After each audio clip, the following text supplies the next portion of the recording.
This is Joshua Colin Giffin, and this is the police body cam footage that should have landed him in prison for the next 14 years of his life.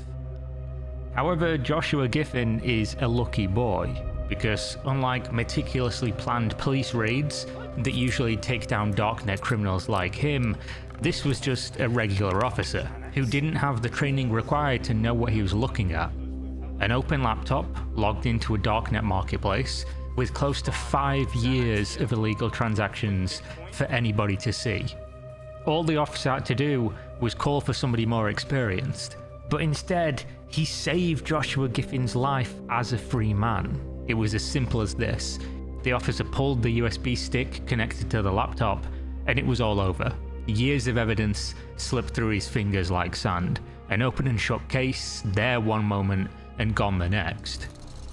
You can even see the exact moment that he knew he fucked up, trying to plug it back in, hoping that his mistake wouldn't be permanent. Unfortunately for him, it was. So let's continue with the story of Joshua Giffin, a self-proclaimed 15-year veteran of the game, and today the luckiest man on the darknet.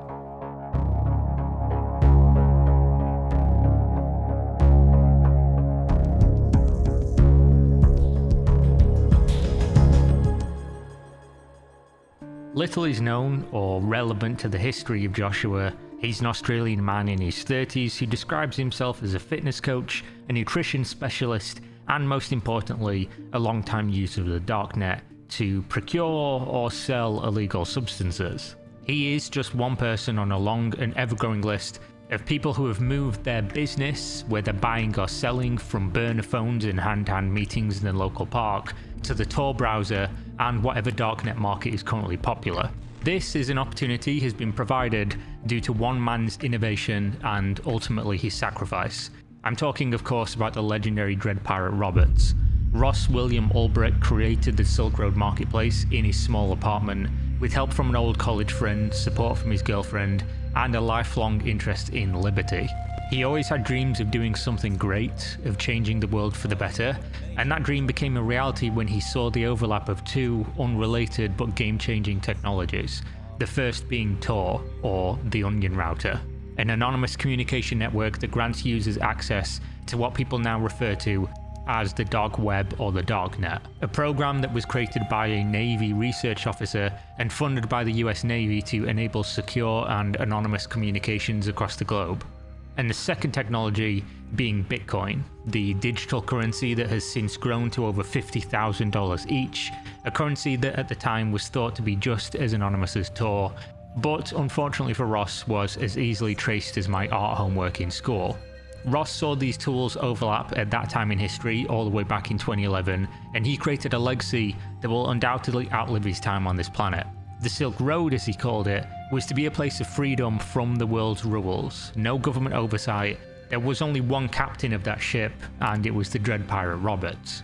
Of course, he also planned to make a bunch of money in the process, but he did manage to convince himself he was doing it for the greater good, at least for a little while anyway. But to understand the genius of Ross, the man who saw the demand for a product that had never existed, you need to examine how he got the ball rolling. The website was finished, or at least it was functional, but no one in their right mind would trust some random guy online who told them to come and buy or sell drugs, firearms, and other illegal material on some website. That sounded like a honeypot by the feds.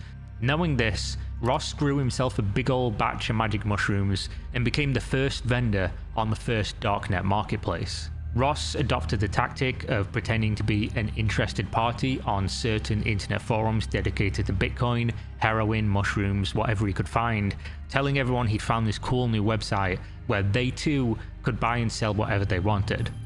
Then, as the saying goes, if you build it, they will come, and come they did. First in small amounts, but later like a biblical flood. The demand for this market and what it represented was profound. I'll save you from the rest of the details because this is a whole story in and of itself that would be 4 hours long of retelling, and what a story it is. More of those videos can be found on my channel. Suffice to say, in doing what he did as a complete novice, Ross made a lot of mistakes along the way, and eventually found himself in a library with his laptop open, logged into the service he had created with a diary he had wrote about his life as the darknet kingpin.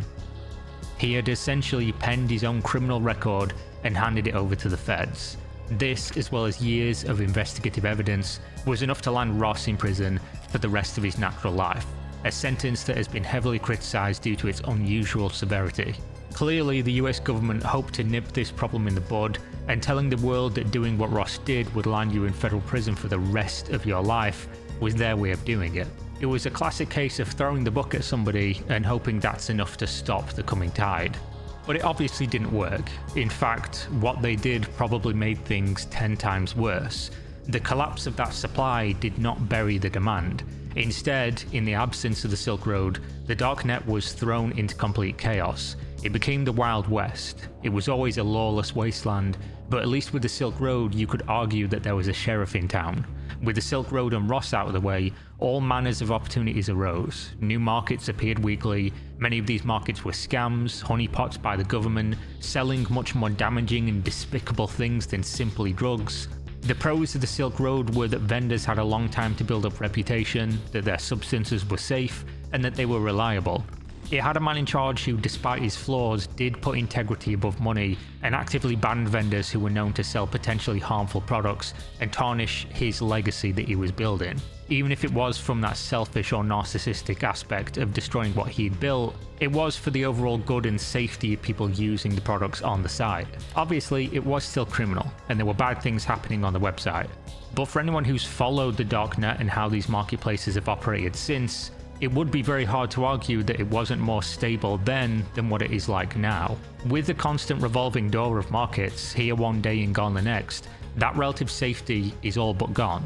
New markets with new owners who care only for profits give anonymous vendors the opportunity to cut corners, leading people like Ala Muhammad Alawi to operate for years online, selling laced drugs that caused multiple serious overdoses and even a confirmed death. Things have been crazy ever since the Silk Road shut down. There's a million stories about it, and many that I'll explore on this channel or already have done. The legacy Ross created was complicated, and more so after he was removed, which brings us back to Joshua Giffin, a name that becomes somewhat relevant in the darknet community very recently, though it was a few years ago when the incident actually occurred. On February 7th, 2022, police raided his apartment in Brisbane, Australia. Unlike a sophisticated and planned takedown of a big-time darknet dealer or kingpin like Ross, this raid was completely amateur as a comparison. Not because the Australian police are incompetent or anything, but because they had no idea what they were going to find. You see, Joshua Giffin's house wasn't being raided because the police had investigated and found his darknet activity. They were raiding his apartment because he'd been caught on CCTV, allegedly, beating his ex-girlfriend in the lobby downstairs. According to the courts, he'd thrown her out the apartment and then followed her downstairs, swung at her, missed, and then choked her and punched her in the back of the head twice. Police were called to the apartment and Joshua was arrested. Unfortunately for him, he hadn't the good sense to log out of his illegal operation before heading downstairs to beat a woman. So once the police went upstairs and started searching the apartment, they found a treasure trove of evidence that would put this guy away for over the next decade. But like I said before, this wasn't a special unit of highly trained officers who had experience in busting darknet drug dealers. They obviously had some understanding of Tor, Bitcoin and technology, but they were just regular cops there to check out reports of domestic violence and assault. Despite Joshua's schoolboy error of leaving the laptop logged in, a move that would and should have cost him his freedom for the considerable future, he did practice some operational security in the form of running Tails OS. Tails OS is a security-focused operating system designed to provide users with anonymity and privacy when accessing the darknet. Just the sort of tool you would be running if you were engaging in illegal operations online for the last few years. Tails OS was running on the USB stick, which means the second the stick was removed, the evidence was removed with it. So while the police had suddenly found more than they bargained for, they lost it just as quickly. Now, according to Joshua himself, the police never even tried to charge him with anything related to his crimes, which, for whatever reason, he feels comfortable talking about in public. He stated in one Reddit comment that his lawyer never brought up anything related to the darknet or any drugs, well, aside from the drugs that they found in his apartment.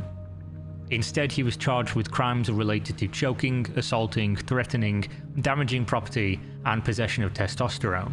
For these charges, he went to court and pled guilty, with his lawyer arguing that he was currently experiencing issues relating to mental health and serious drug abuse problems, promising his client would get the help he needed, and even, quote, has otherwise had a good employment history. For these crimes, the judge sentenced him to 2 years and 9 months in prison.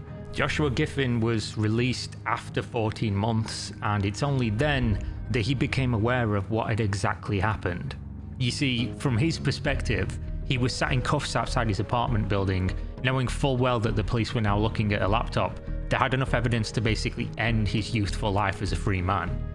He was then moved to jail, went through weeks of trial, and then 14 months of prison, never once knowing exactly why he hadn't been charged with the crimes he had not only committed, but left evidence of that the police had in the palm of their hands. Sitting there wondering every day, when are they going to come and get me for those things? But that day just never came. Instead, he did his 14 months and was released back into the world as a free man. At that point, he got his hands on this footage, and it all became very clear. He was saved by the same people who caught him. On that day, he was the luckiest man on the darknet. But instead of just thanking his lucky stars and moving on with a cleaner, less, allegedly, woman-beating life, Joshua decided to post the bodycam footage on TikTok, laughing at the police, and letting the whole world know that not only did the police fuck this one up, but that he did commit a ton of crime and got away with it.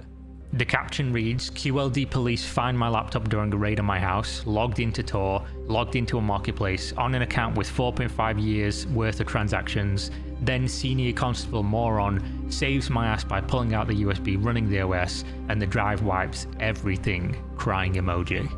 He then took to the comment section as well as the darknet subreddit to continue publicizing these facts, explaining how he had 15 years of great operational security while performing crimes, and had no issue going into other details about the situation. He also thinks he's in the clear because no charges were ever brought forward, and then goes on to say he is definitely being watched and is, quote, just waiting to be raided and arrested again. Which, to be honest, might be worse than actually going to prison for the crimes. Just a constant uncertainty. But of course, other Reddit users tried to question about why he was beating his girlfriend, or to point out that this is something you shouldn't do, at which point Joshua simply claims he didn't do it and that the police needed a reason to hold him longer, but then admits the more complex charges were dropped down to common assault, and conveniently ignores the fact news reports point out his guilty plea and the specific quotes the court and the judge made about what he did based on evidence shown during the trial, including CCTV footage of him doing it.